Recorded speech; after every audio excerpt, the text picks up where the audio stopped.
järgi.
EV10 klassis esimene rallifiniš.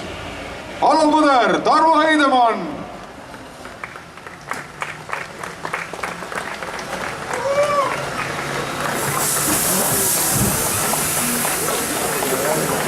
Vaata, see ongi see, et vanad olijad teavad, et ei roni autost välja enne, kui sappusepudelitega poisid on ära käinud. Nüüd siis Alo tuleb ka vaikselt hiilides välja. Alo, ma sain aru, et sul on esimene rallifiniš. Ja on küll, sest Haapsalus läks käega vähe valusasti, et 2 katset said sõidetud ainult. Ja kuidas siis tunne on rallifinišis olla? Ai, vägev.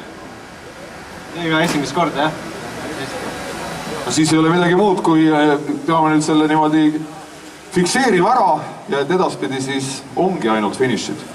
Ja, ma arvan ka, et saab olema. Nüüd on juba auto nii heasse konditsiooni viidud, et jääb üle ainult sõita.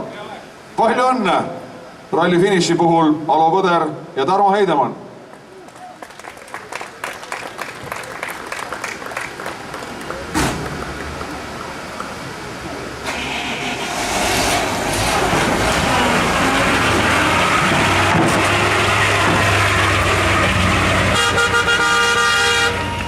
Ja just nii saabuvad